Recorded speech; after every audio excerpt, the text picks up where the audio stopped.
ओम शांति।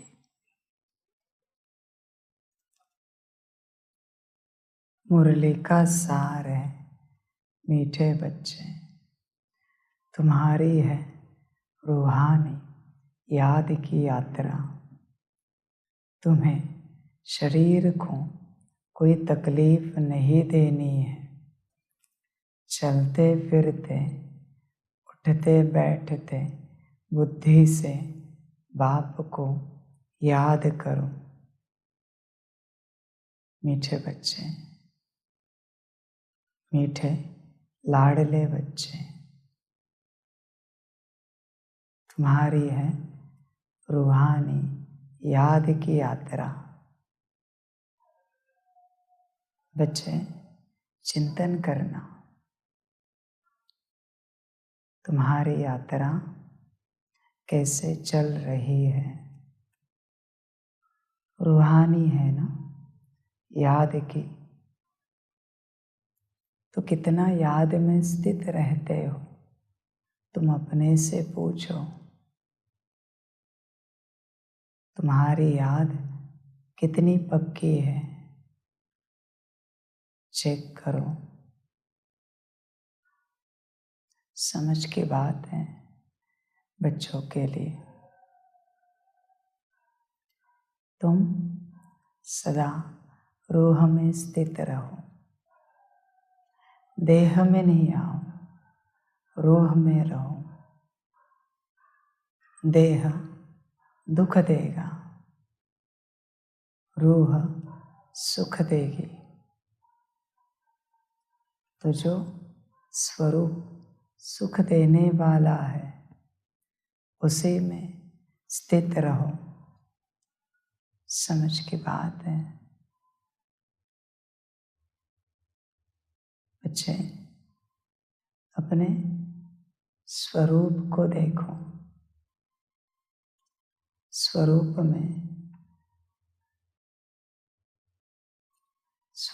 में स्थित रहेंगे। बच्चों के लिए समझ की बात है। तुम सदा सत्य स्वरूप में स्थित रहो।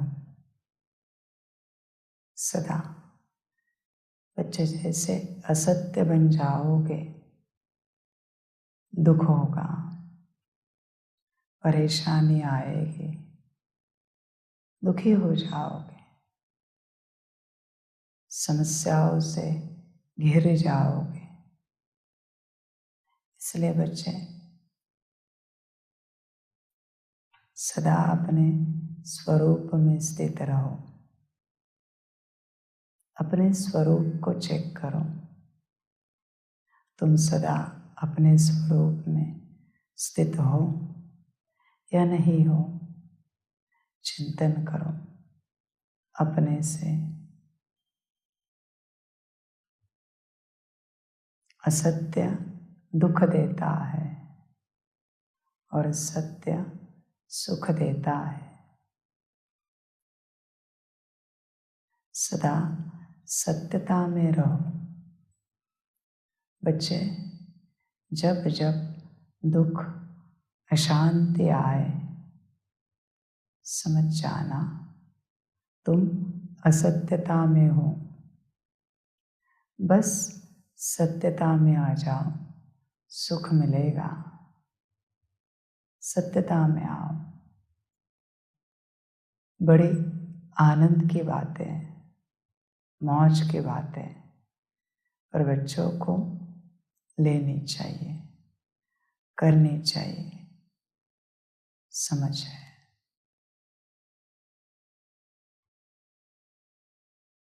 बस सत्यता में आ जाओ, सुखी हो जाओगे। अशांति समाप्त हो जाएगी, दुख समाप्त हो जाएगा। जब जब दुखी अपने सत्य स्वरूप में आ जाओ। हो सके तो बाप की याद में स्थित हो जाओ। बच्चे, तुम्हारे दुख का कारण है, तुम्हारा असत्य स्वरूप और कुछ भी नहीं। ध्यान दो इस बात पर। असत्य स्वरूप से निकलोगे, सुख मिलेगा। बच्चे ध्यान दो इस बात पर। सब तुम पर निर्भर है।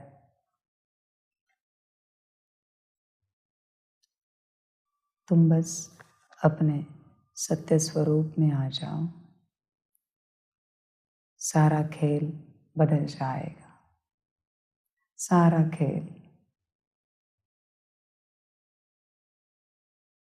खेल तुम्हारे असत्यता के कारण है, झूठ के कारण है। तुम झूठ से बाहर निकलो। कब तक झूठ का पर्दा ओढ़कर बैठोगे? कब तक बैठोगे? झूठ के वस्त्र पहनकर कब तक बैठोगे? समझ की बातें हैं सभी बच्चों के लिए।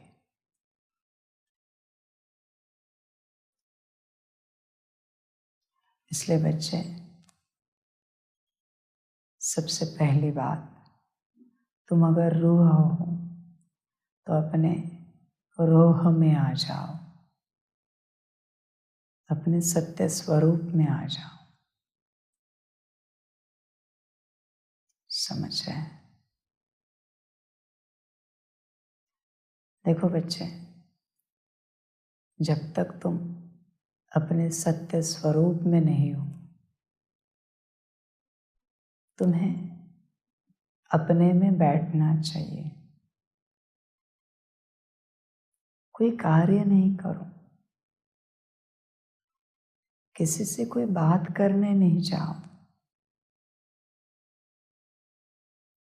इवन परमात्मा से भी बात नहीं करो।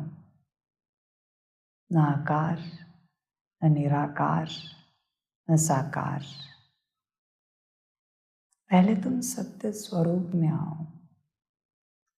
बिना सत्य स्वरूप के तुम जो कुछ करोगे सब व्यर्थ है। ध्यान देना बच्चे, सब व्यर्थ है। वेस्ट ऑफ टाइम, मनी और एनर्जी है, सब व्यर्थ है। तुम ध्यान दो इस बात पर। इस मुख्य बात पर ध्यान दो बच्चे। बिना इस मुख्य बात के तुम्हारा भोजन करना भी व्यर्थ है, तुम्हारा मुरली सुनना भी व्यर्थ है, पढ़ना भी व्यर्थ है। सब असत्यता है। जैसे पूजा पाठ के पहले पुराने वस्त्र निकालते, नहाते, नए वस्त्र, शुद्ध वस्त्र पहनते, फिर पूजा पाठ करते, वैसे तुम हर घड़ी अपने सत्य वस्त्र पहनो, नए वस्त्र। पुराने वस्त्र उतार दो बॉडी कॉन्शियसनेस के, सोल कॉन्शियसनेस के। नए वस्त्र पहनो हर घड़ी, हर कर्म में, हर बोल में।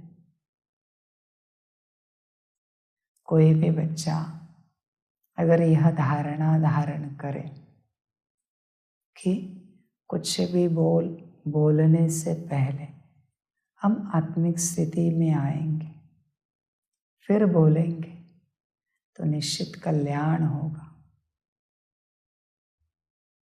और कोई भी बच्चा किसी भी आत्मा के, व्यक्ति के बोल सुनने से पहले उसे कहे कि अगर आप आत्मिक स्थिति में हो तो हम आपसे कोई बोल सुनेंगे, तो दोनों का कल्याण होगा। कहना चाहिए कि पहले आत्मिक स्थिति में आओ, फिर आपको जो बात करनी है वो करो।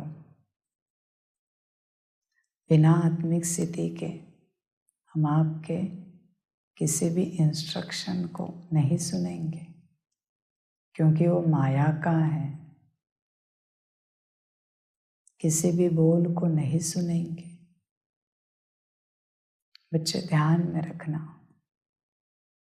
बोल उसी से बोलने चाहिए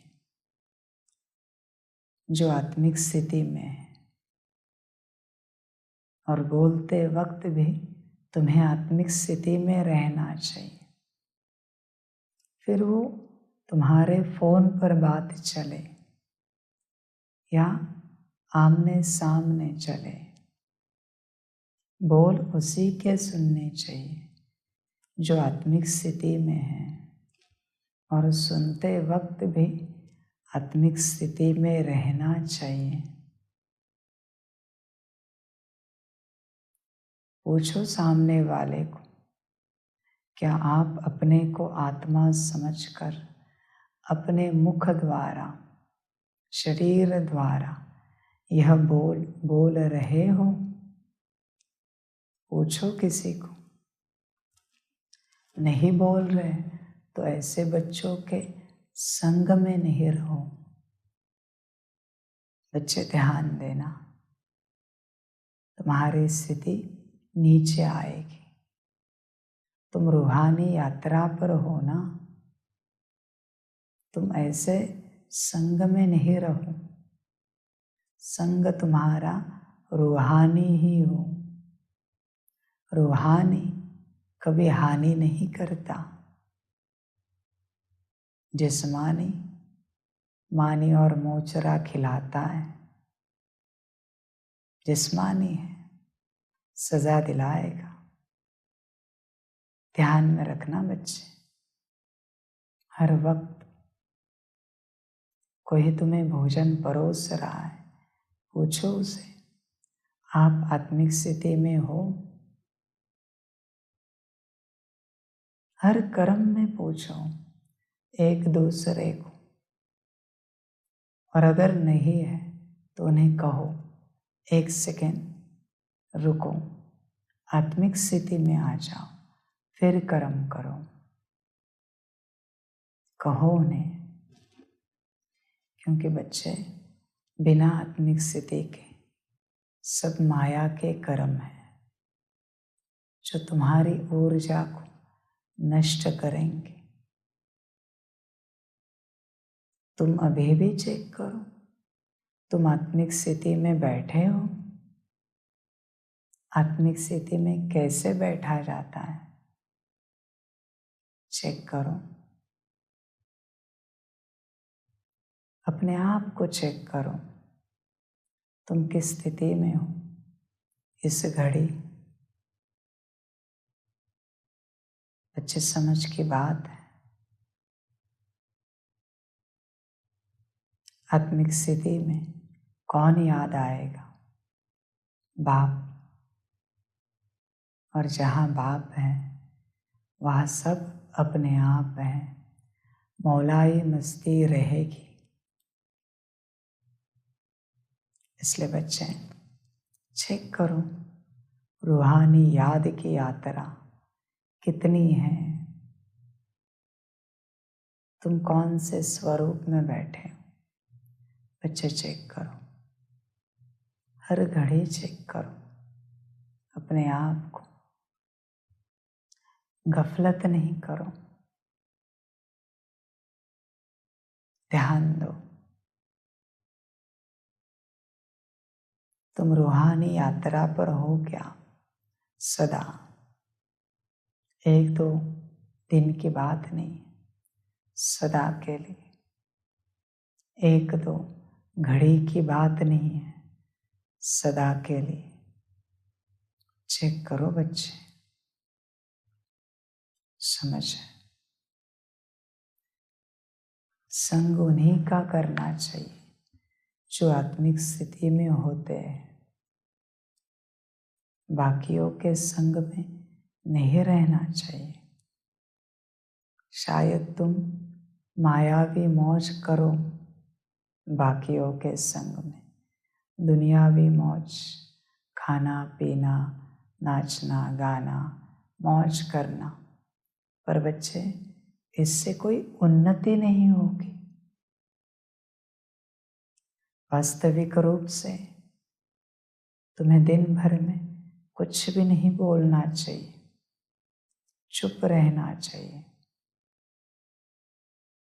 आत्मा सबसे ज्यादा वाणी से कर्म में आती है।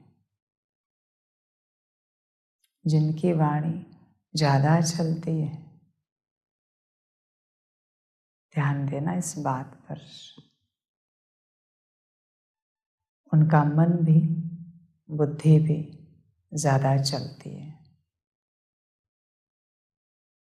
वाणी को शांत करो, मन शांत हो जाएगा, बुद्धि स्थिर हो जाएगी, संस्कार शुद्ध हो जाएंगे। क्यों ना ऐसे करें? वाणी को 10% बनाए, 90% शांत रहे। करके देखो बच्चे। और उस 10% में भी तुम रूहानी बातें करना, जिस्मानी बातें नहीं करना, रूहानी। देखो बच्चे, दिन भर में तुम्हारे मुख से क्या निकलता है? गुड मॉर्निंग, कुछ खाया पिया, तबीयत कैसी है, सब ठीक ठाक है? आत्मा की बातें नहीं करते तुम, सारे देह की बातें करते हो। और जितनी देह की बातें करोगे उतना नीचे आओगे। तुम्हारे कहने से वो खाने पीने के लिए रुकेंगे नहीं। इससे अच्छा आज से, इस घड़ी से आत्मा की बात करो, देह की कोई बात नहीं करना, सिर्फ आत्मा की बात। योग किया सुबह से? कितने मुरली हुए? कितने ड्रिल हुए? सकाश दिया, आत्मिक स्थिति की, क्लीनिंग चार्जिंग किया,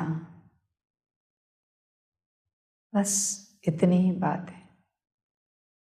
न देह की कोई बात, न देह के संसार की कोई बात। देखो कोशिश करके, जब तक तुम देह की बातें नहीं छोड़ते तब तक तुम्हारा मन भी देह के विचार ही करेगा, बुद्धि भी देह की तरफ ही भागेगी। देह की बातें मत करो, कुछ भी नहीं करो, संस्कार ही देह के ही रहेंगे। कुछ भी देह की बात नहीं करो। हाँ, संगठित रूप से हो। एक बार अनाउंस कर दीजिए, ब्रह्मा भोजन तैयार है, सभी ले सकते हैं, बात समाप्त। दोबारा नहीं करना है। कुछ भूल गया, भूलने दो। कुछ भी देना एक्स्ट्रा, आपका नमक, अचार, ये वो, देह की बात ही नहीं करो। बहुत खाया, बहुत पिया, बहुत पहना, बहुत व्यवस्था की, संतुष्टि नहीं मिली। अभी देह की कोई बात नहीं करो। किसी की देह ठीक नहीं, दवाई करो, पर चर्चा नहीं करो देह की। बच्चे, सारे अवगुण देह में छिपे हैं, आत्मा में नहीं है। देह की चर्चा ही छोड़ी, अवगुण अपने आप निकल जाएंगे। देह की चर्चा ही नहीं करनी है। मेरा मन, मेरी बुद्धि, मेरे संस्कार, मेरे इमोशंस, ये सब देह की बातें हैं, क्योंकि ये देह से संबंधित है। सिर्फ मैं आत्मा, बाबा की मुरली, बाबा की याद, आत्मा की ड्रिल, आत्मा से सकाश, बस। देह की कोई बात नहीं, मन की भी बात नहीं, बुद्धि की भी नहीं, संस्कार की भी नहीं। हो सके तो देखना करके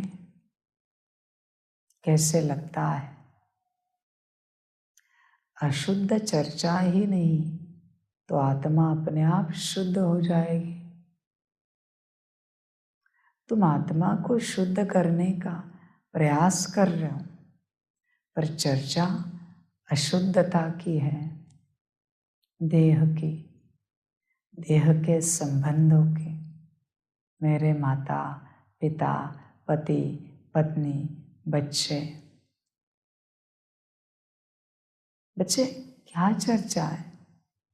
देह के खान पान की, देह के वस्त्रों की, देह के व्यवस्था की। तुम्हारी सारी चर्चा सिर्फ देह की है। आध्यात्मिक वही है जो सिर्फ आत्मा की चर्चा करें। देह की चर्चा करने वाला आध्यात्मिक नहीं है, वो तो संसारी है। समझ की बात है, सभी नहीं समझ पाएंगे। देह विष है, जहर है। जहर की चर्चा करेंगे, असर तो जरूर होगा। जहर की चर्चा ही नहीं करूं, क्यों कर रहे हो? करके देखो। मैं नहीं कहता सदा के लिए करो, एक दिन करो, 2 दिन 3 दिन करो, ऐसे अच्छा लगे तो जितना दिन अच्छा लगे करो, अच्छा ना लगे तुम्हें जो अच्छा लगे करो, पर करके तो देखो, अनुभव तो करो। देह की बिल्कुल चर्चा नहीं करना किसी भी प्रकार से। एक तो देह की जब तुम चर्चा बंद करोगे, 90% से ऊपर चर्चा समाप्त होगी। तुम्हारी चर्चा किसकी होती है? तुम्हारे देह की, तुम्हारे इस देह को लेकर पार्ट की, या दूसरे के पार्ट की, दूसरों के देह की, देह के संबंधों की, देह के संपर्क संबंध की, पदार्थों की, वस्तुओं की। बच्चे, काफी की चर्चा। अभी बाहर निकलो, अच्छा लगे तो भट्टी करनी चाहिए ऐसी कि आज के दिन देह की कोई पूछताछ नहीं होगी, देह की कोई चर्चा नहीं होगी। करके देखो। और तुम किसी से बात भी करो तो उसके भ्रकुटी में देखकर, बिंदी को देखकर सितारे को देखकर बात करो। देह ही नहीं तो देह की चर्चा भी नहीं, तो देह का दृश्य भी नहीं। करके देखो। असली रूहानी यात्रा ऐसी होती है जिसमें देह का कोई भान नहीं होता। तुम देह भान के साथ रूहानी यात्रा करने की कोशिश कर रहे हो, नहीं हो पाएगी। वो जिस्मानी यात्रा ही हुई। देखो बच्चे, चिंतन करो, अपने से विचार करो। पहले बोल पर ध्यान दो, फिर मन बुद्धि संस्कार स्थिर होंगे। फिर देखो, तुम्हारा मन देही के संकल्प उठाएगा, आत्मा के। तुम्हारी बुद्धि आत्मा की तरफ ही जाएगी। संस्कार अपने आप आत्मिक स्थिति के बनते जाएंगे। करके देखो बच्चे,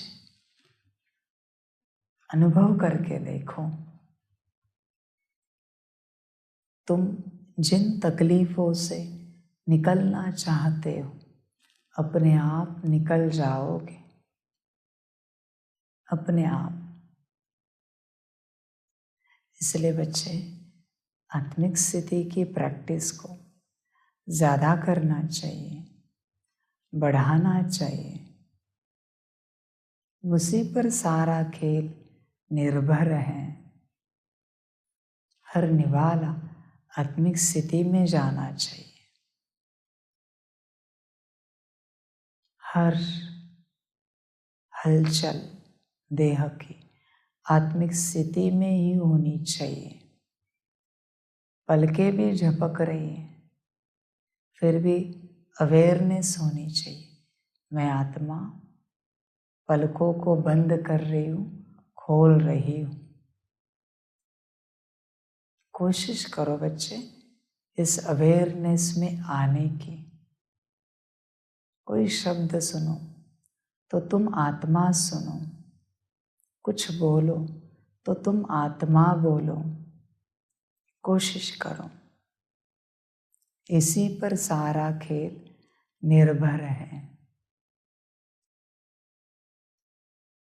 बच्चे, माया तुम्हें इसी से दूर करती है। किसी दिन बच्चे 24 घंटे की आत्मिक स्थिति की प्रैक्टिस करो। 24 घंटे कंटिन्यूअस। समझ की बातें तुम अनुभव करो हर बात को। तुम्हारी है रूहानी याद की यात्रा। बच्चे, यात्रा को शुरू करने से पहले रूह को जगाओ। क्या रूह जगी है? रूह जागी है? रूह जागृति में है? रूह अवेयरनेस में है? चेक करो बच्चे, चेक करो। तुम्हें शरीर को कोई तकलीफ नहीं देनी है। शरीर का यहाँ कोई संबंध नहीं है किसी भी प्रकार का।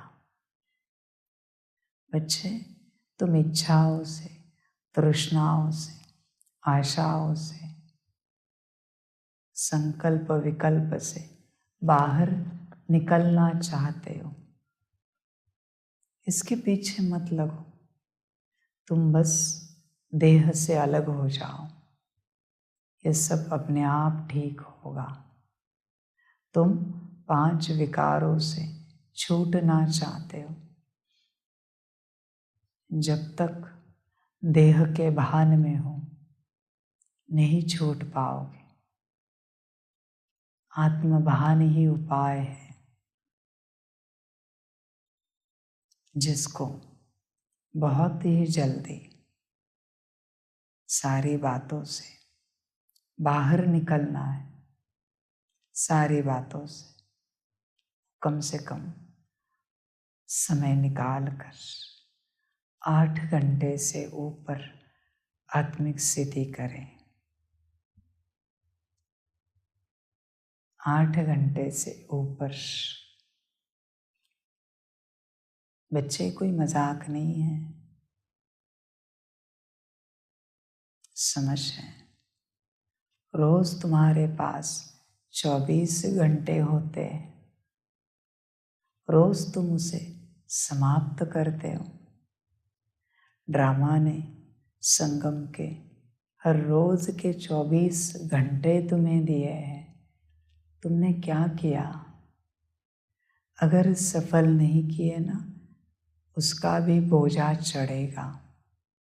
ध्यान में रखना बच्चे, हिसाब लिया जाएगा तुमसे कि तुम्हें मैंने 24 घंटे दिए थे संगम के हर रोज के। तुमने क्या किया?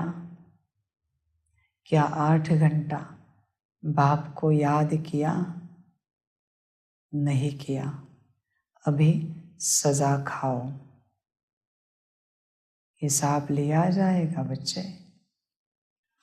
हर सेकंड का हिसाब लिया जाएगा।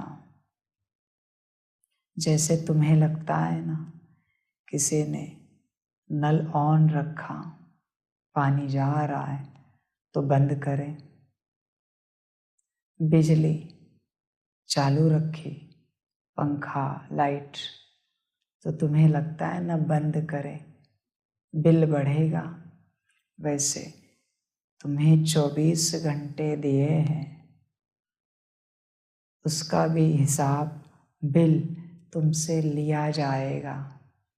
ध्यान में रखना बच्चे कि तुमने क्या किया। 24 घंटे में 8 घंटा जिसने आत्मा समझकर बाप को याद किया, कम से कम 8 घंटा वही सजा से छूट सकता है। बाकी सभी सजा के भागी है। 7 घंटा 59 मिनट भी नहीं चलेंगे। 8 घंटा माना 8 घंटा सजा खानी ही पड़ेगी। अगर कम रहा तो ध्यान में रखना, मैं कुछ नहीं जानना चाहता, मैं कुछ नहीं सुनना चाहता। तुम्हारी ड्यूटी कितनी है लौकिक, नौकरी धंधे की, परिवार की, मुझे कोई एक्सक्यूज नहीं चाहिए। मेरी श्रीमत है 8 घंटा माना 8 घंटा, 1 मिनट भी कम नहीं चलेगा।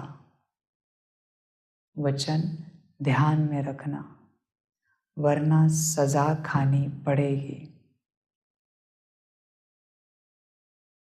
मुझे पता नहीं संगठित रूप से कितना हुआ है, मैंने इंडिविजुअल श्रीमत दी है 8 घंटा हर किसी को, 1 मिनट भी कम नहीं चलेगा। ध्यान में रखना, फिर तुम नजदीक थे या दूर थे ये हम नहीं देखेंगे, सजा खानी ही पड़ेगी। वचन ध्यान में रखना, 8 घंटा बाप की याद माना 8 घंटा याद। संभल कर रहना, ध्यान में रखना। मैं 1936 से कह रहा हूँ, 8 घंटा बाप की याद।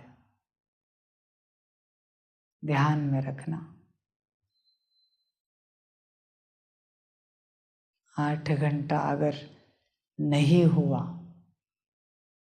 तो ड्रामा होगा, वचन ध्यान में रखना। अब तक जो हुआ काफी हुआ। ड्रामा चाहते हो तो 8 घंटे से नीचे करो, और अगर नहीं हो सकता तो दरवाजा खुला है। You can go now. Understand? I don't care how you are and what you are going through.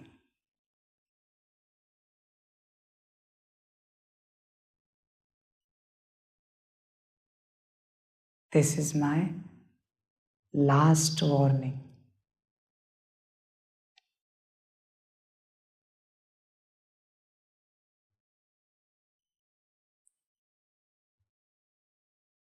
I will not tell again.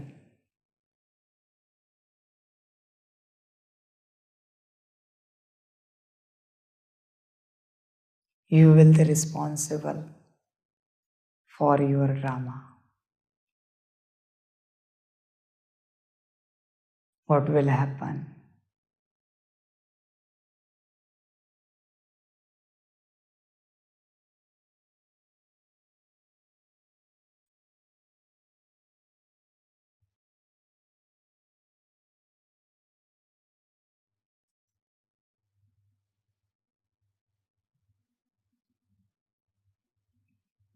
आठ घंटा मना 8 घंटा ध्यान देना इस बात पर।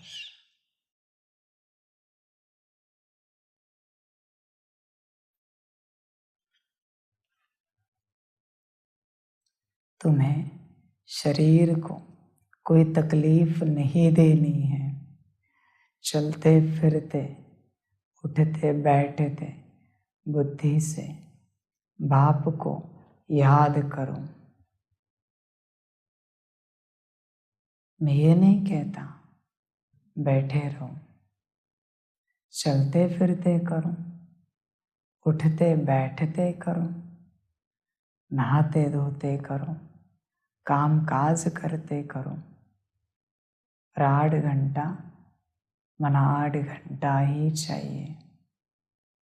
ध्यान में रखना बच्चे इस बात को। इसमें मुझे क्या मिलेगा? तुम्हारी भलाई के लिए ही हो रहा है ना, तुम्हारे कल्याण के लिए हो रहा है ना। तुम्हें समझ में नहीं आता तुम्हारा कल्याण किस में है?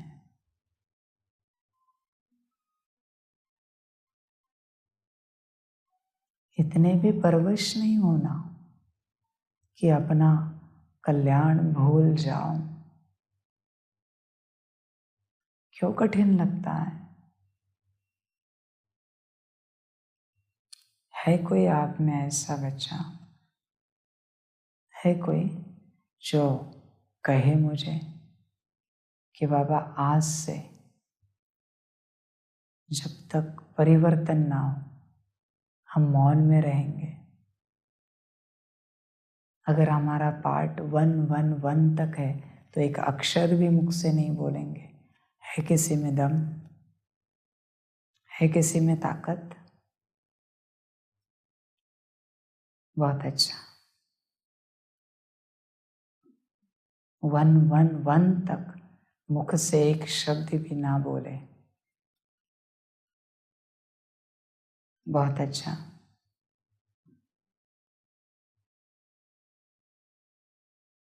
बहुत अच्छा, बहुत अच्छा, बहुत अच्छा।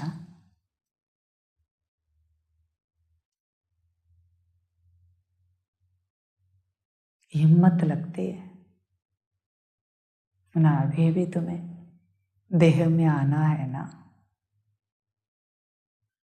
तो हाथ क्यों नहीं उठा रहे? हाथ क्यों नहीं उठा रहे? डर लग रहा है? अभी भी तुम्हारी माया बॉडी कॉन्शियस छोड़ने के लिए तैयार नहीं है ना, उसे शब्दों में आना है ना, उसे कुछ एक्सप्रेस करना है ना। क्यों डर लग रहा है? क्यों 111 तक मुख को बंद नहीं रख सकते?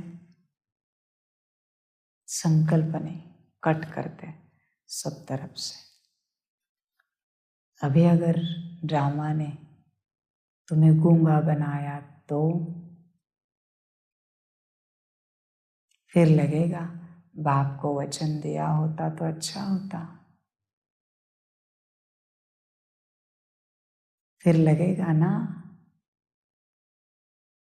मैं एक्सट्रीम बात करता हूँ, मैं लोअर या मिडल वाली बात नहीं करता, एक्सट्रीम करता हूँ। ध्यान में रखना। तो तुम में ताकत नहीं है ना 111 तक मौन में रहने की?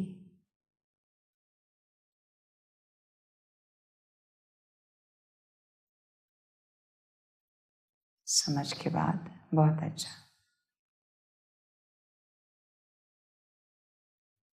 बहुत अच्छा, बहुत अच्छा। सभी को देखो, हाथ उठाया है, अभी मैं कभी भी ये शुरू कर सकता हूँ।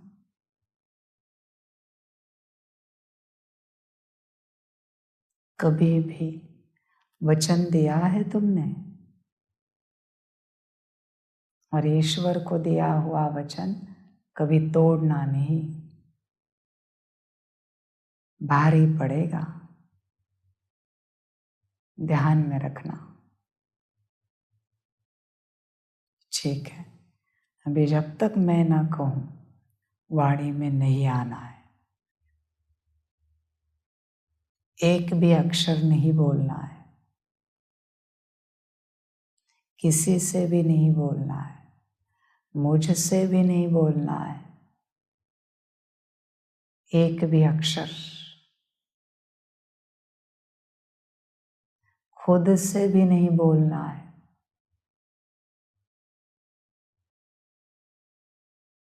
मुख बंद। देखते हैं कौन करते हैं। बच्चे, ये मुख ने तुम्हें मार दिया है, ये मुख ने तुम्हें पतित बनाया है। मुख से ही सारे विकार झलकते हैं,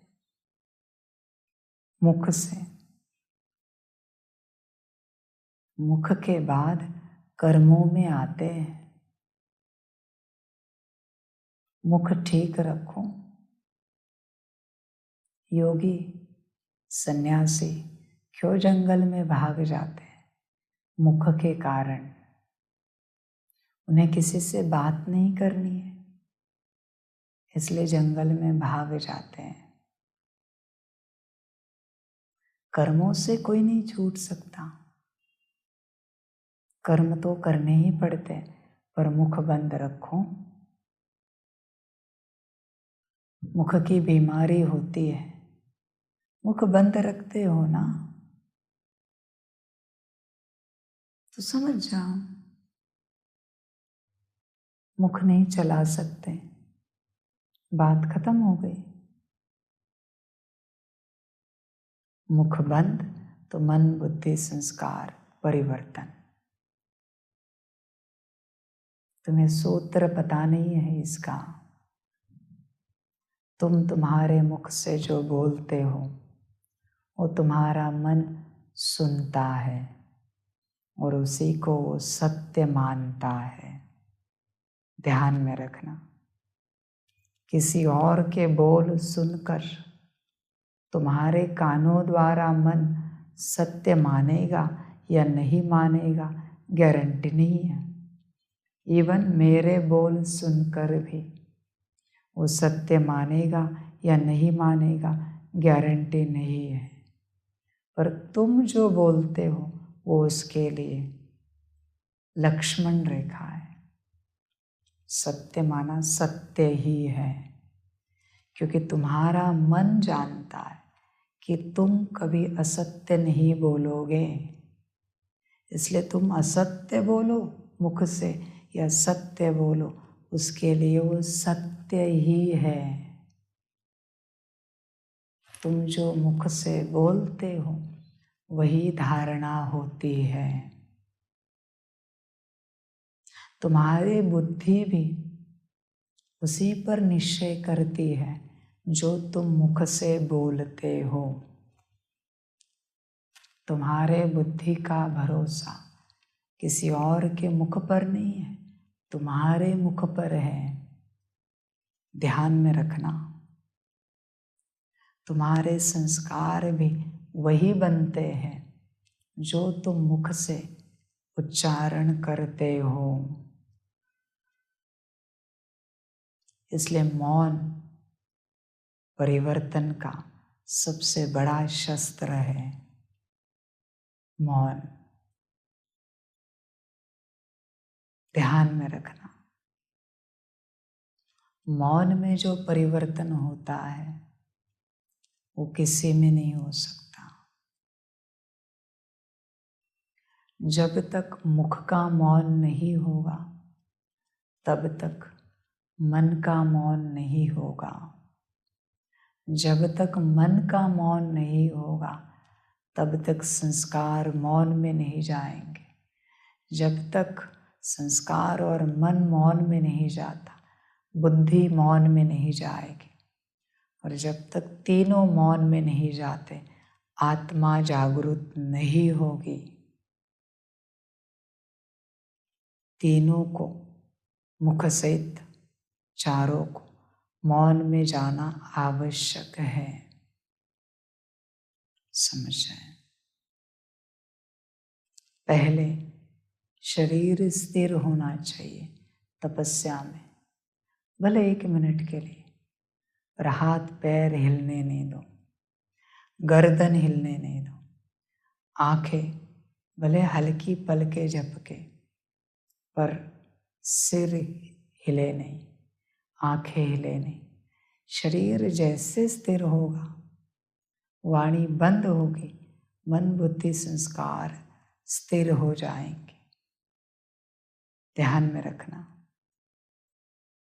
समझ जाए, स्थिर हो जाएंगे और फिर आत्मा जागृत होगी। आत्म जागृति सभी करना चाहते हैं, पर शरीर और मन बुद्धि संस्कार को कोई स्थिर नहीं करना चाहता।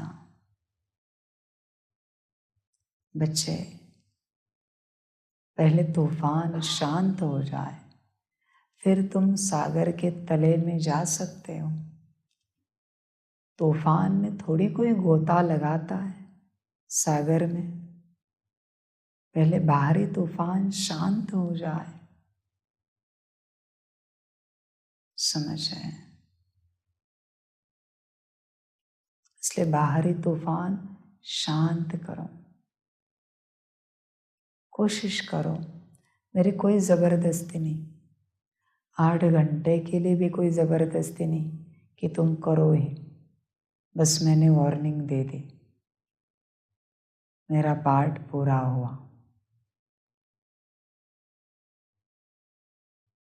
अभी तुम्हारा ड्रामा, तुम जानो। बच्चे ध्यान दो, विधि से करो। विधि से विधान को करोगे तो सिद्धि मिलेगी, प्राप्ति हो जाएगी। ध्यान देना, समझ कर चलना। प्रश्न है सदा खुशी किन बच्चों को रहती है स्थायी खुशी, न रहने का कारण क्या है? उत्तर है जो पुरानी दुनिया, पुराने शरीर से ममत्व तोड़ बाप और वर्षे को याद करते हैं, उन्हें ही स्थायी खुशी रहती है। समझे बच्चे? पुरानी दुनिया, पुराने शरीर से ममत्व अगर मिट गया है, मोह अगर मिट गया है, तो ही तुम्हारे पास स्थायी खुशी रहेगी। पुरानी दुनिया को क्यों याद करते हो? या तो संगम पर रहो या सतयुग में जाओ। कलयुग में क्यों जाते हो? कलयुग के संबंधी, मित्र संबंधी, संबंध संपर्क वाले क्यों याद आते हैं? कलयुग के पदार्थ, चीज़ें, वस्त्र, वस्तुएं क्यों याद आते हैं? बच्चे, जब तक तुम्हें कलयुग की याद आती है, तुम कलयुग पर हो, संगम पर नहीं हो। तुम्हें बाप नहीं मिल पाएगा, न तुम अपने आप को पा सकते हो। पहले भूलो सभी को, पुराने शरीर से ममत्व तोड़ो। नाम का शरीर चलाना है, कार्य अर्थ, शरीर की व्यवस्था देखो, उसके पीछे नहीं लगो। शरीर का स्वभाव है बच्चे, थक जाना, दुख दर्द में आना, रोना धोना, ऊपर नीचे होना, शरीर का स्वधर्म है। तुम उसमें क्यों रहते हो? आत्मा के स्वधर्म में रहो। शांति, सुख, खुशी, मौज। शरीर में क्यों रहते हो? शरीर से परे रहो। चिंतन करो। शरीर के भान में क्यों रहना बच्चे? खुशी चाहते हो ना, स्थायी। ध्यान दो बच्चे। जिनकी याद की यात्रा में माया के तूफान आते हैं, अवस्था ठंडी हो जाती, उनकी खुशी स्थायी नहीं रहती। समझा बच्चे? चेक करो, कोई याद में बैठता है और 2 मिनट में नींद आ जाती है। माया के तूफान है, 2 मिनट में उन्हें अस्वस्थता अनुभव होती है। माया के तूफान है बच्चे। तुम 10 सेकंड से शुरुआत करो। 10 सेकंड स्थिर रहो, शरीर को स्थिर रखो। 1, 2, 3, 4, 5, 6, 7, 8, 9, 10। शरीर स्थिर रहा। अभी 10 सेकंड आत्मा को देखो। 1, 2, 3, 4, 5, 6, 7, 8, 9, 10। अभी 10 सेकंड कंबाइंड देखो, मैं और मेरा बाबा दोनों को देखना है अंदर। 1, 2, 3, 4, 5, 6, 7, 8, 9, 10। हो गया योग। 10 सेकंड से शुरुआत करो, 12 सेकंड करो, 15 सेकंड करो, 20 करो, 25, 30 करो, 40, 50, 60 करो। तुम मिनटों में क्यों जाते हो? 10 सेकंड की यात्रा करो। 10 कदम चलो, रुको, वापस 10 कदम चलो, रुको, वापस चलो, रुको। 10 सेकंड तो कहीं भी निकल सकते हैं, कहीं भी, कभी भी, किसी भी कर्म में 10 सेकंड तुम कहाँ भी वेट कर सकते हो।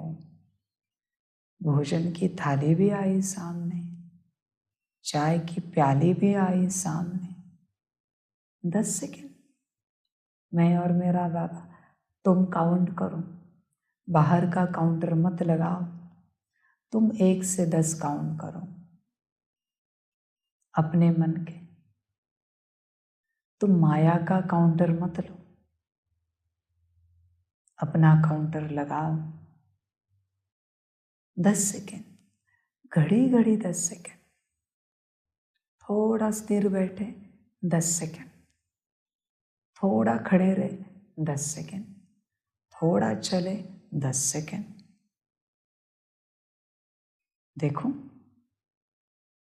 समझ के बाद, एक निवाला चबाने में भी 20 सेकेंड लगते हैं,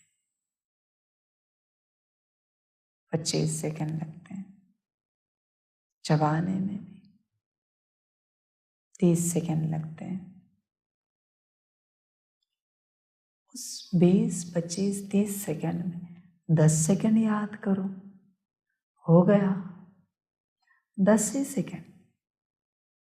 हर निवाले में करके देखो, हर चबाने में मैं और मेरा बाबा, करो तो सही। समझे? मोबाइल के नंबर भी 10 होते हैं। 10 बार नंबर दबाने के वक्त 10 बार याद आए बाप, मैं और मेरा बाबा 10 आंकड़े दबा रहे हो ना। हाँ, कोई कॉन्टैक्ट सेव है, कम से कम 2 बार तो क्लिक होती है, तो 2 बार तो याद करो। कॉल कट करते हो, 1 बार तो याद करो। मैसेज भेजते हो, 1 बार तो याद करो। क्यों नहीं कर सकते बच्चे? कितना समय है, चलते फिरते उठते बैठते अनुभव करो। मेरा काम नहीं है दिन भर तुम्हें योग कराना, मैं बस विधि बताता हूँ। तुम्हें ठीक लगे तो करो, वरना मत करो। मैं कुछ कराने के लिए नहीं आया हूँ, मैं बस विधि बताने के लिए आया हूँ। ध्यान में रखना, 10 सेकेंड की बात है। 10 सेकेंड करके दिखाओ, फिर मैं मानूंगा। करके दिखाओ, समझे? तो जिनकी याद की यात्रा में माया के तूफान आते हैं, अवस्था ठंडी हो जाती, उनकी खुशी स्थायी नहीं रहती। बच्चे, तुम्हारी अवस्था ऊंची उठने के बाद तुम्हारी परीक्षा लेने के लिए माया का तूफान जरूर आएगा। उससे तुम चेक करो तुम कहाँ तक पहुँचे हो। क्योंकि बच्चे, अगर ये तूफान नहीं आए, तुम्हारी जीवन शांतपूर्ण चली, सुखपूर्ण चली, तो मैं लिख के देता हूँ, अंत में तुम नापास हो जाओगे। इसलिए तूफान को आने दो,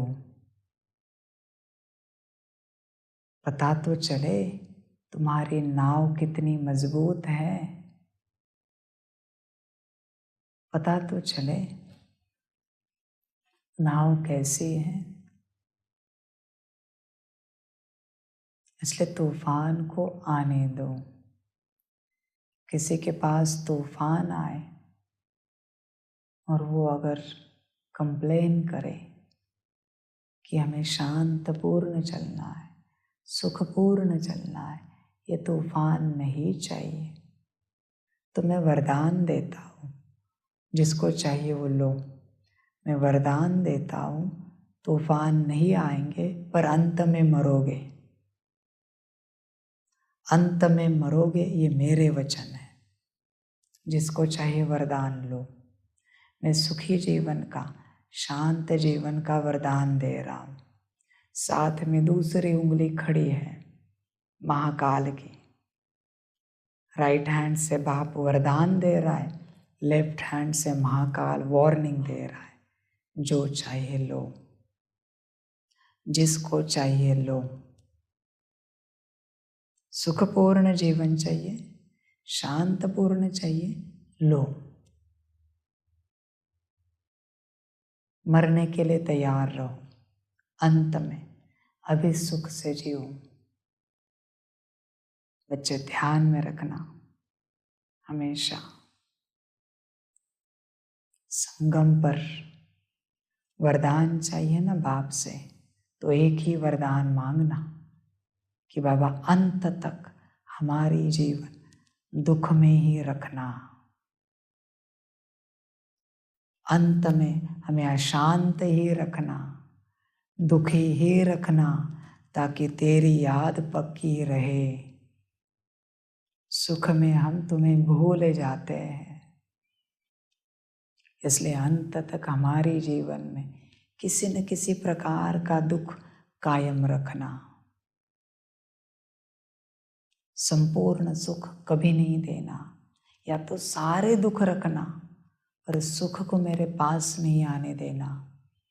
जो सुख तुम्हें मुझसे दूर करे, वो सुख मुझे नहीं चाहिए। समझ की बात है। इसलिए बच्चे नादानी मत करो, सुखी जीवन मत मांगो। और मैंने दिया है हाँ वरदान, जिसको चाहे वो ले, पर मेरे पास नहीं आना भी, कभी नहीं आना। किसी भी बात को लेकर मुझे कोई सवाल नहीं पूछना, न साकार में, न आकार में, न निराकार में। साकार में तो नहीं आते, पर आकार में मुझ तक सब पहुंचता है, निराकार में सब पहुंचता है। समझ की बात है। बहुत बच्चे हैं,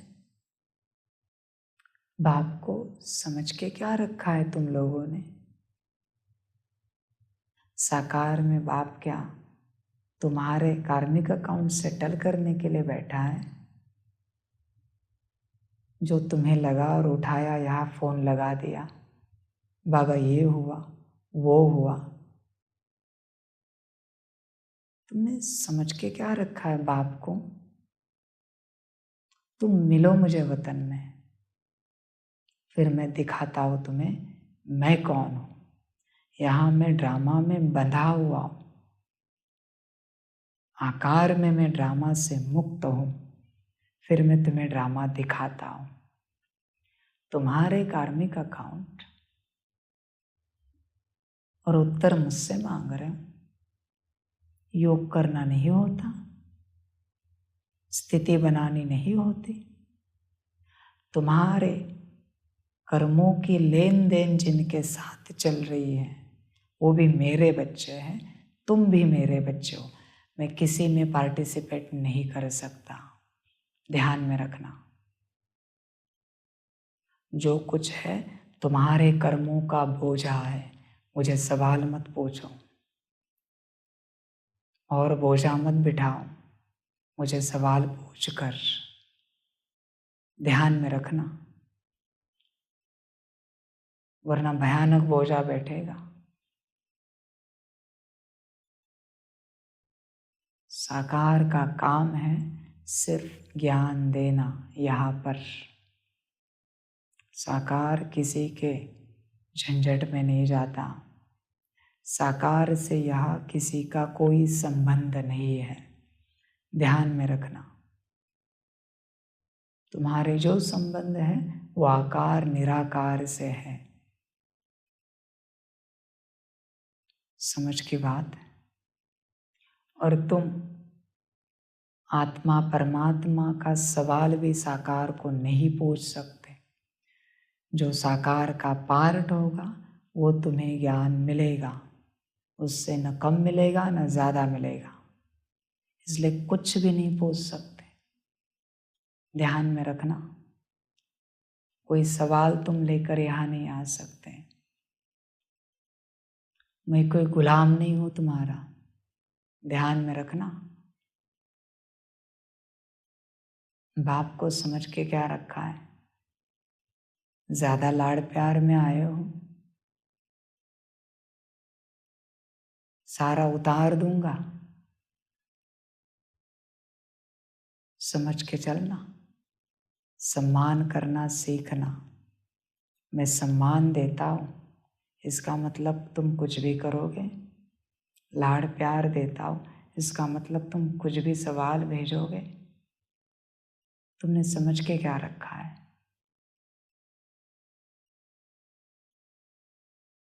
ऐसा सवाल नहीं भेजना मेरे पास कभी कि तुम्हारा मधुबन आने का पाठ बंद हो जाए, बाबा मिलन का। ध्यान में रखना। हाँ, संभल कर चलना और समझ कर चलना, वरना मिल नहीं पाओगे कभी। वार्निंग देता हूं। माया को चेक करो अपनी। माया कितनी है तुम्हारे अंदर, चेक करो। 2 नंबर, जब तक भविष्य राजाई इन आँखों से नहीं देखते तब तक खुशी कायम नहीं रह सकती। गीत है, हमें उन राहों पर चलना है। ओम शांति। यह बाप कहते हैं बच्चों प्रति, यह तो समझने की बात है।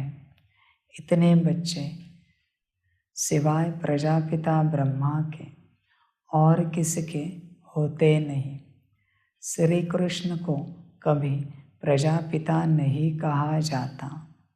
नाम गाया हुआ है ना प्रजापिता ब्रह्मा, जो होकर गए हैं वह इस समय प्रेजेंट हैं। तो प्रजापिता ब्रह्मा की संतान ब्रह्मा कुमार कुमारियाँ ढेर हैं।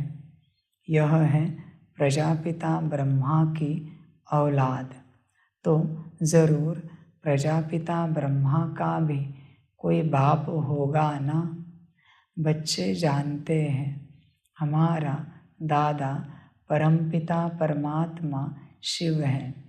वह अब नई दुनिया रच रहे हैं, अर्थात पुरानी दुनिया को नई बना रहे हैं।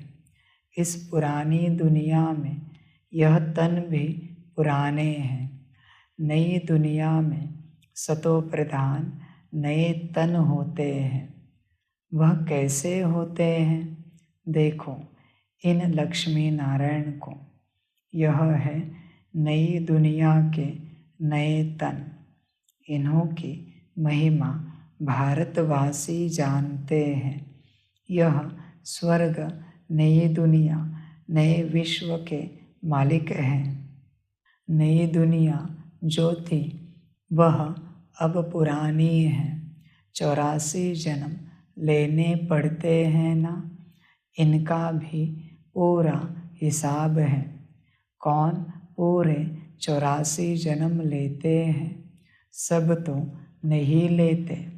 84 जन्म सिर्फ वही लेते हैं जिनका आदि से अंत तक पार्ट है, जो पहले इस सृष्टि पर थे। हर एक बात लाडले बच्चों को धारण करनी है।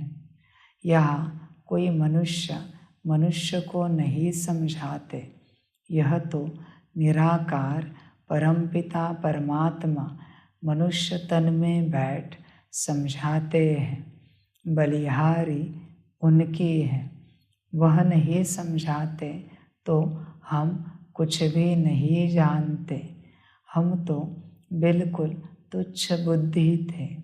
अभी रचयिता और रचना के आदि मध्य अंत को जाना है।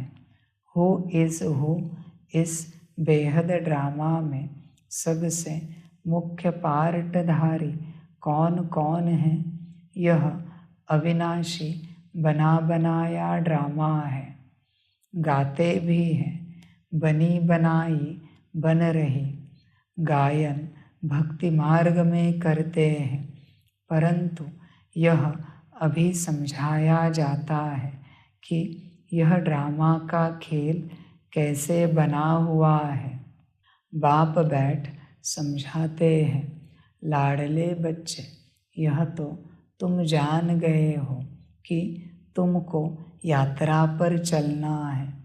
मनुष्य यात्रा पर बहुत कष्ट सहन करके जाते हैं। अभी तो एरोप्लेन, ट्रेन आदि बहुत सहज निकली है। आगे तो मनुष्य पैदल यात्रा पर जाते थे। चलते चलते तूफान लगते थे, मनुष्य बेहाल हो जाते थे। फिर कोई वापस लौट आते थे। तो आधा कल्प द्वापर से लेकर जिस्मानी यात्रा चलती है। भक्ति मार्ग में मनुष्य यात्रा पर क्यों जाते हैं? भगवान को ढूंढने। भगवान कहीं बैठा तो नहीं है। भगवान के जड़ चित्र पूजे जाते हैं। जो होकर जाते हैं उनके जड़ चित्र बनाते हैं।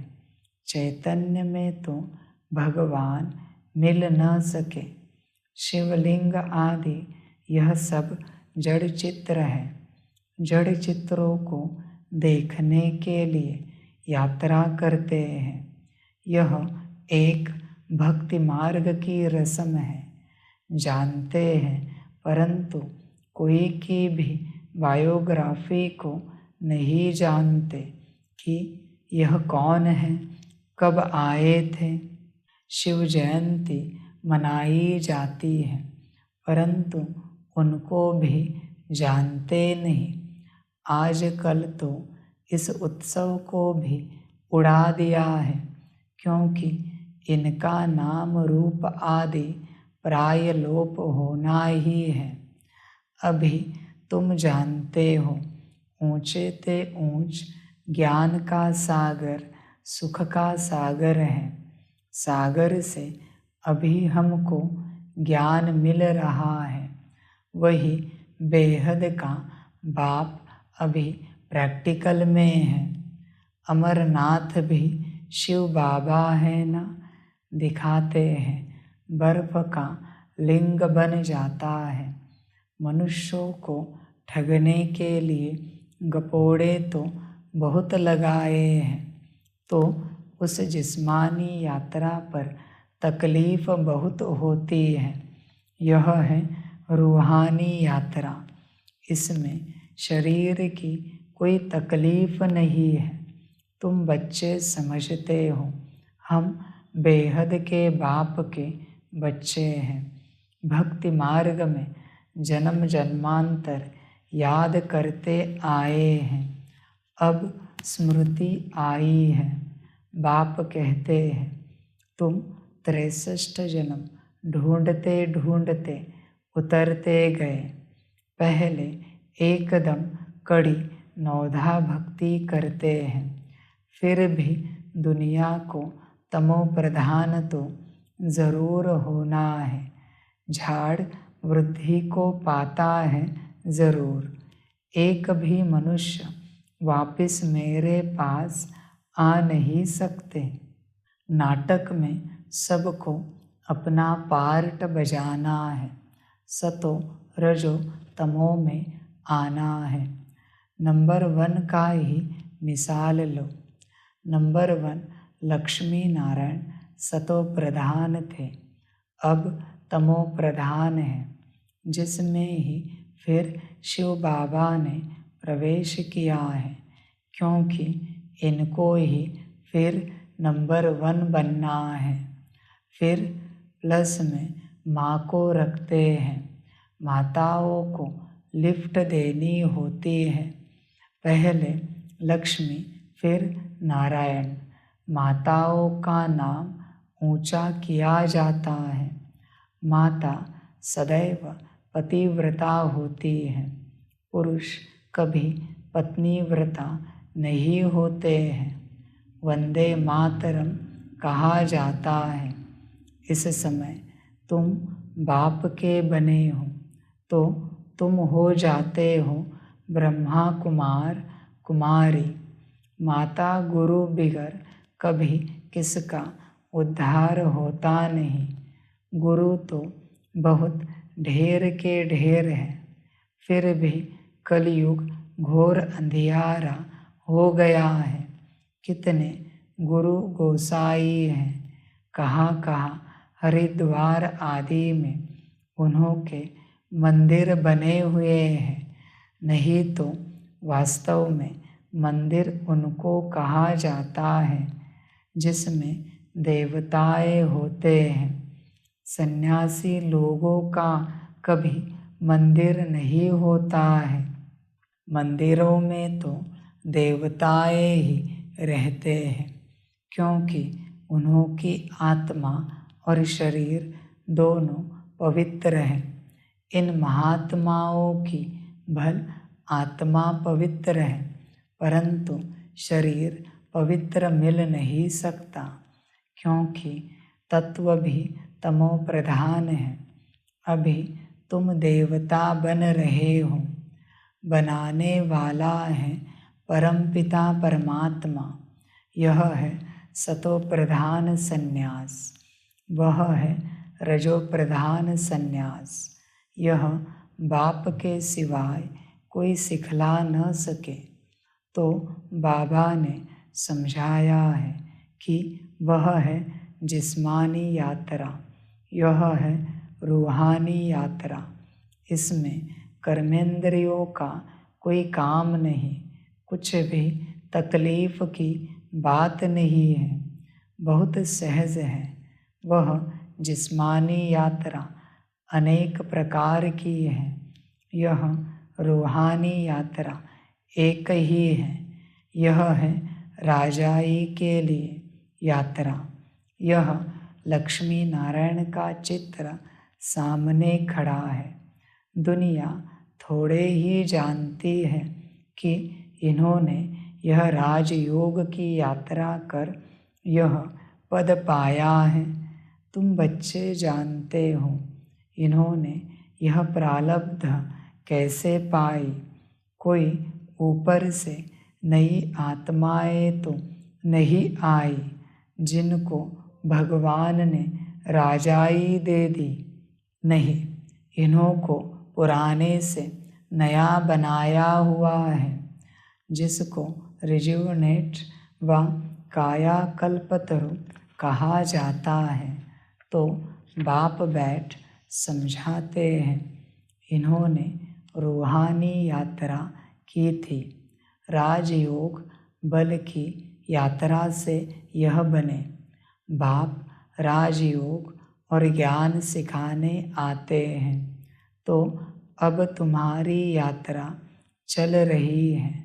तुम बैठे हुए अथवा चलते फिरते उठते बैठते यात्रा पर हो। तुम सिर्फ बुद्धि से बाप को याद करते रहो। याद से ही दौड़ी पहनते हो और तुम्हारे विकर्म विनाश होते हैं।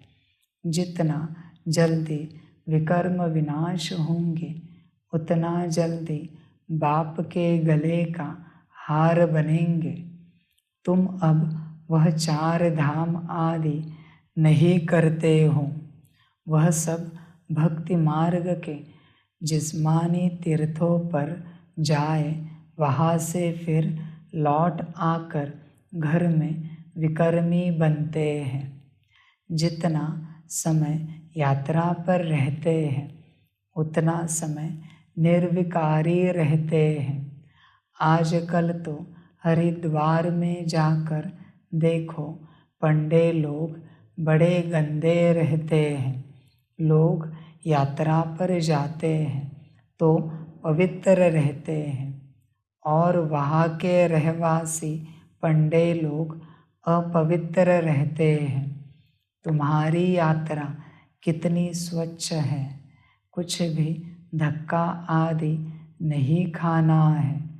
बाबा कहते हैं, लाडले बच्चे उठते बैठते चलते फिरते सिर्फ मुझे याद करो।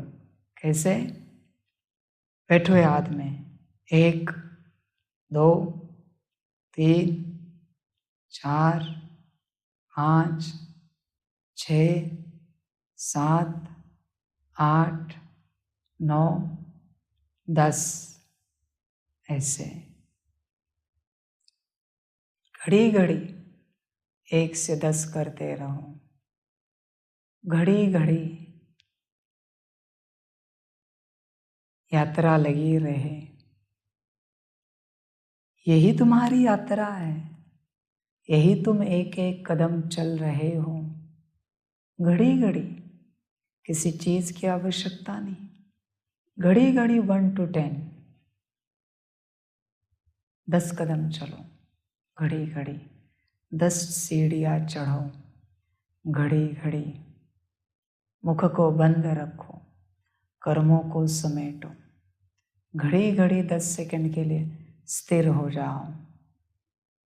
घड़ी घड़ी और यात्रा शुरू रखो। घड़ी घड़ी ध्यान देना बच्चे, समय बहुत कम है। बाबा कहते हैं, लाडले बच्चे उठते बैठते चलते फिरते सिर्फ मुझे याद करो। यह आत्माओं से बात कर रहे हैं। आत्मा इन ऑर्गन्स द्वारा सुनती है। आत्मा मुख से बोलती है, आँखों से देखती है। आत्माएं इन आँखों से दिखाई नहीं पड़ती, न परमात्मा दिखाई पड़ता। दोनों को दिव्य दृष्टि बिगर देखा नहीं जा सकता है, समझा जाता है। तब कहते हैं, हमारे में आत्मा है। हमारी आत्मा दुखी है। हमारी आत्मा एक शरीर छोड़ दूसरा जाकर लेती है। आत्मा बोलती है ना, परमात्मा भी आत्मा से बात करते हैं। हे लाडले बच्चे, आत्माएं, अब तुमको मेरे पास आना है। मैं तुमको यात्रा सिखलाता हूँ। तुम पवित्र बनने सिवाय मेरे पास आ नहीं सकते हो। आत्मा पवित्र है। पहले पहले आत्मा सतो प्रधान है, फिर सतो रजो तमो गुणी होती है। शरीर भी सतो रजो तमो होता है। सतो प्रधान को गोरा, तमो प्रधान को सांवरा कहा जाता है। कितनी समझ की बात है। तुम जानते हो, आत्मा और परमात्मा अलग रहे बहुकाल, अब आकर फिर मिले हैं। मनुष्य मनुष्य के साथ मिलेंगे, आत्मा आत्माओं के साथ मिलेगी। कुछ समझ में आ रहा है? मनुष्य मनुष्य के साथ मिलेंगे और आत्मा आत्माओं के साथ मिलेगी। समझ सकते हो तो समझो। मनुष्य भी है और आत्माएं भी हैं। ये समझने के लिए मेरे पास आना पड़ेगा कि कौन मनुष्य है और कौन आत्माएं हैं। ध्यान में रखना, 800 850 करोड़, इसमें से 33 करोड़ ही निकलेंगे। तो ये कौन है और बाकी कौन है? समझ सकते हो तो समझो। परमात्मा भी वहाँ मिलेंगे। आत्मा और परमात्मा दोनों का साक्षात्कार दिव्य दृष्टि से होता है, क्योंकि वह अति सूक्ष्म है, स्टार है। अब कोई भी साइंस घमंडी नहीं जो कह सके आत्मा की प्रवेशता कैसे होती है। इन बातों का उनको बिल्कुल पता नहीं है। मोस्ट बिलीवेड बाप है। भक्ति मार्ग में आधा कल्प भक्त भगवान को याद करते हैं। ऐसे नहीं कि सब भगवान हैं।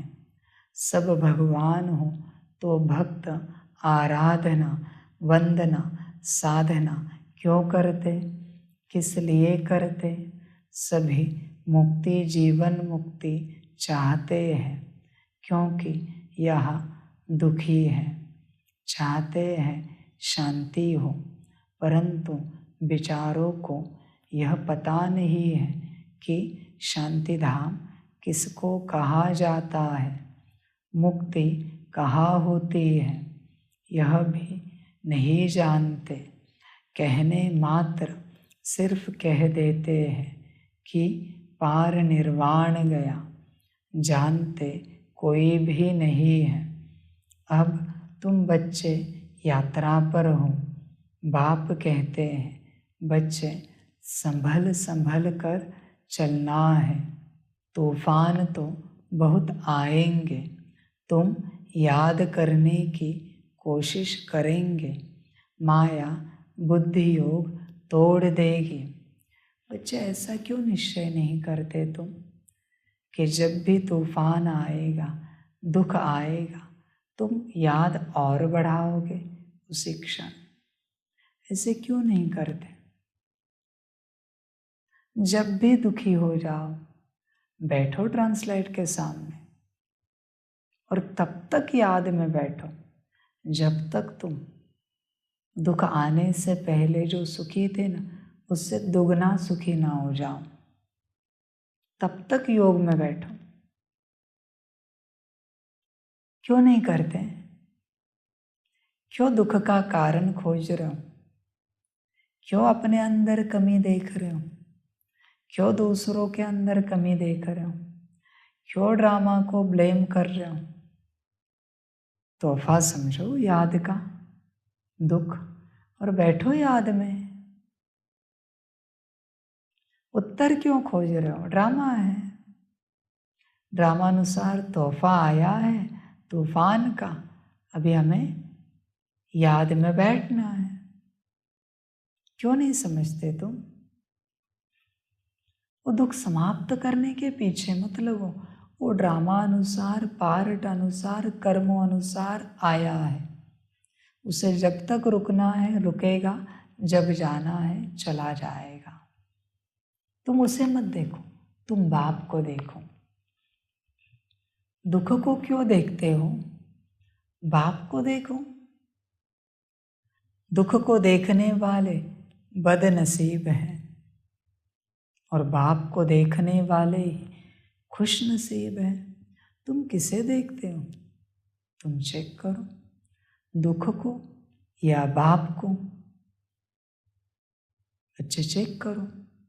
माया तो आएगी बार बार बुद्धि योग तोड़ने, तूफान तो बहुत आएंगे परीक्षा लेने। कहाँ तक पहुँचे हो? दुख को क्यों देख रहे हो? तूफान को नहीं देखो। ध्यान में रखना, तूफान मत देखो, बाप को देखो। बड़ा मजा आएगा, बड़ा मजा आएगा, बड़ा आनंद आएगा। समझ की बात है। ये जो तूफान है ना, इसमें क्या करना है पता है? तूफान का अर्थ क्या है पता है? तू फना हो जा बाप पर, बाप में। तूफान का अर्थ है, इसे मनोरंजन नहीं समझना। बाप शब्दों से खेलता है, उसे मनोरंजन नहीं समझना। तुम उसे स्वीकार करना। तू फना हो जा। तूफान, तुम क्यों बचा रहे हो अपने आप को तूफान में, और तूफान को शांत करने की चेष्टा क्यों कर रहे हो? तुम कहाँ जानते हो इस तूफान से कौन सा टनल खुलने वाला है, कौन सा व्हाइट होल खुलने वाला है, कौन सा ब्लैक होल खुलने वाला है जो तुम्हें बाप तक पहुंचाएगा। तुम जाओ ना उस टनल से। ये तूफान तुम्हें टेलीपोर्ट करने के लिए आया है इस दुनिया से दूसरी दुनिया में, संसार से बाप के पास। वो मशीन है टेलीपोर्टेशन की, तूफान। तुम अपने आप को समर्पण करो, वहां तुम बाप के पास पहुंच जाओगे। तूफान को कोई रोक नहीं पाया है आज तक। ऐसा कोई साधन नहीं है जो तूफान को रोक सके। ध्यान में रखना, कोई साधन नहीं है। तूफान आकर ही रहेगा, उसे जो करना है वो करके ही रहेगा। बस तुम ध्यान देना, तुम्हें क्या करना है। तुम्हें क्या करना है? फना हो जाना है, मिटा देना है अपने आप को, उसकी याद में समाप्त करना है। समझ की बात है। समझदार बनो। तुम समझते नहीं हो, तुम अपने में रहते हो, माया में। फिर कहते हो ये क्यों हुआ, ऐसे क्यों हुआ। ड्रामा है ना, तो वही होगा जैसे होना है। बच्चे, इस वचन को बड़े ध्यान से सुनना और धारण करना। पक्का, तुमने अगर अपने या किसी और के ड्रामा पर सवाल उठाया तो तुम्हारा पत्ता कट। ध्यान में रखना,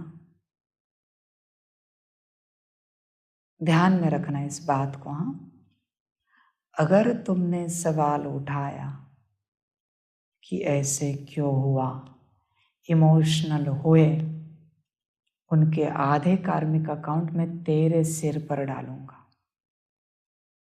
ध्यान में रखना। और अभी तो भी फंसना, जाना है जाओ तू भी, मुझे कोई परवाह नहीं। तुम किसी के पार्ट पर कोई सवाल नहीं उठा सकते, वरना बहते जाओगे। हर कोई अपने कर्मों से ड्रामा बजाता है, प्ले करता है पार्ट। उसके साथ वही होगा जो उसके कर्म होंगे। ड्रामा नहीं बोल रहा हूं मैं, कर्म। पर तुम किसी और के कर्मों के लिए ऊपर नीचे क्यों हो रहे हो? ध्यान में रखना, अंत तक तुम्हारे पास सिर्फ बाबा रहेगा, परिवार भी नहीं बचेगा, सिर्फ बाबा। चाहते हो तो आगे बढ़ो। कुछ चाहिए तो तुम्हारा ड्रामा। ध्यान में रखना वचन, हल्के में नहीं लेना, अभी भारी पड़ेगा। ध्यान में रखना, किसी के भी पार्ट पर तुम क्वेश्चन नहीं उठा सकते, वरना तुम्हारा पार्ट उठ जाएगा, समाप्त हो जाएगा। मेरे साथ का, सुख का, शांति का संभल कर चलना। तुम्हें अपने में रहना है, बाप की याद में रहना है। और बाप अगर कहे आकार और साकार, तो ही विश्व सेवा करनी है, वरना चुप रहना है। तुम अपने से कुछ नहीं कह सकते कि तुम्हें कुछ करना है, वरना अंजाम बुरा होगा। तुम्हारे हिसाब से, मेरे हिसाब से ड्रामा होगा। तुम्हें बस चुप रहना है, बाप की याद में बैठना है। सेवा के अगर संकल्प चले तो देखना तुम्हारा हशर क्या होता है। देखना, बस तुम तैयार रहना देखने के लिए। अगर सेवा के संकल्प चले तो वार्निंग समझना इसे मेरी, फाइनल। बस मैं और मेरा बाबा चलता रहे। तुमने गलती से भी मुझे पूछा ये करे, उसके बाद क्या होगा ना, तुम बस देखना, बस देखना तुम क्या होगा। मैं नहीं करूँगा साकार, सब आकार से होगा तुम्हारा ड्रामा। बस देखना तुम, अभी मजा लेना।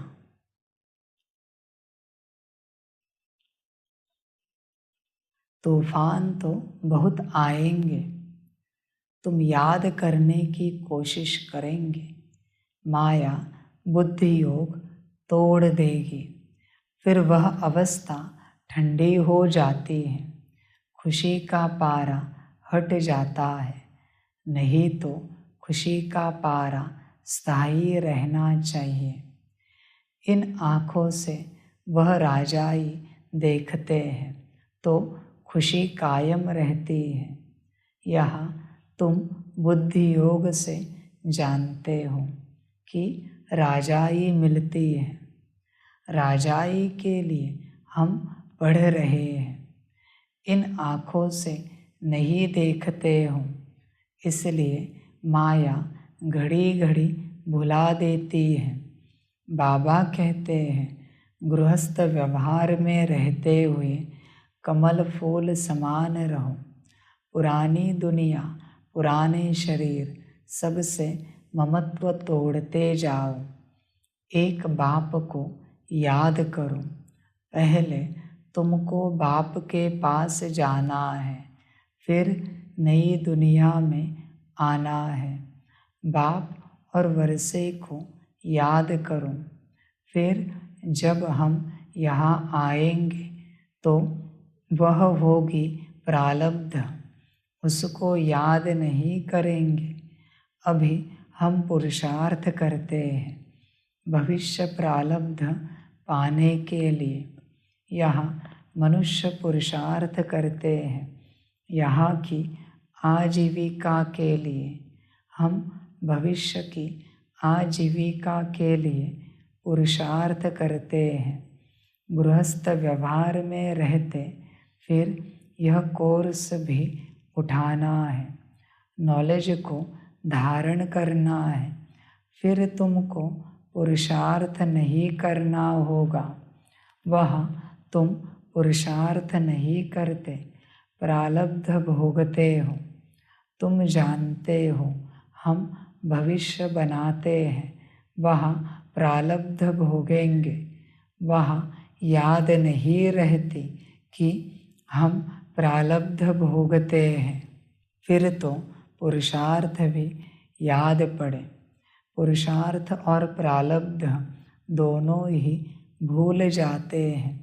प्रारब्ध भोगते रहते हैं, पास्ट का पता नहीं रहता। अभी तुम पास्ट, प्रेजेंट, फ्यूचर को जानते हो, और कोई मनुष्य नहीं जो पास्ट, प्रेजेंट, फ्यूचर को जानते हो।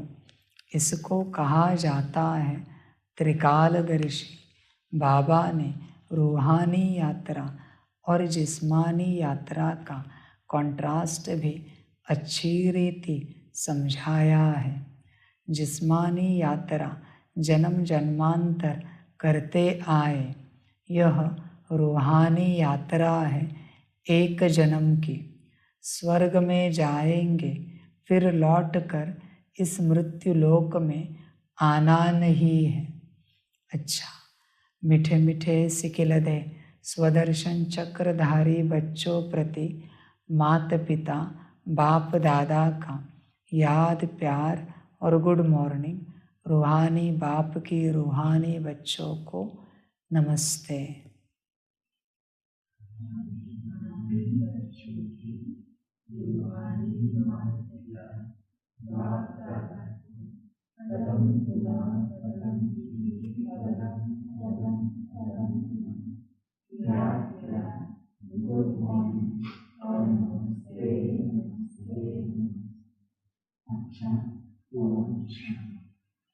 धारणा के लिए मुख्य सार है। 1 नंबर, सतो प्रधान संन्यास से आत्मा और शरीर दोनों को पवित्र बनाना है। पुरानी दुनिया और पुराने शरीर से ममत्व तोड़ देना है। 2 नंबर, त्रिकालदर्शी बन पास्ट प्रेजेंट फ्यूचर को बुद्धि में रख पुरुषार्थ करना है। नॉलेज को धारण कर स्थायी खुशी में रहना है।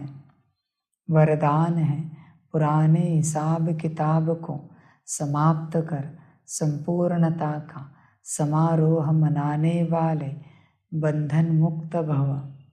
इस पराये देश में जब सभी बंधन युक्त आत्मा बन जाते हैं, तब बाप आकर स्वरूप और स्वदेश की स्मृति दिलाकर बंधन मुक्त बनाए स्वदेश में ले जाते हैं और स्वराज्य अधिकारी बनाते हैं। तो अपने स्वदेश में चलने के लिए सब हिसाब किताब के समाप्ति समारोह मनाओ। जब अभी यह समारोह मनाएंगे, तब अंत में संपूर्णता समारोह मना सकेंगे। बहुत काल के बंधन मुक्त ही बहुत काल के जीवन मुक्त पद को प्राप्त करते हैं। स्लोगन है, अपने उमंग उत्साह के सहयोग और मीठे बोल से कमज़ोर को शक्तिशाली बना देना ही शुभ चिंतक बनना है। अच्छा, ओम शांति।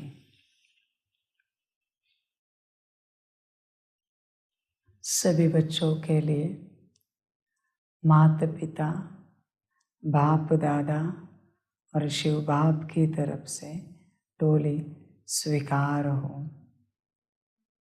सभी टोली खाओ और बाप समान बनो और विश्व सेवा करो।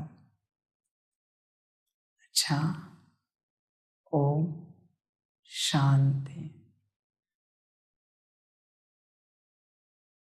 ओम शांति।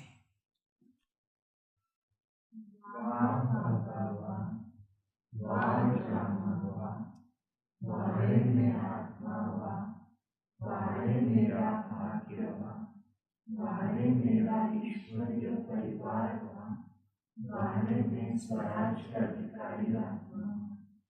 अच्छा, ओम शांति। मेरा बाबा, मीठा बाबा, प्यारा बाबा, कदम गुना कदम गुना कदम गुना। शुक्रिया बाबा, शुक्रिया बाबा, शुक्रिया। अच्छा, ओम शांति। ओम शांति।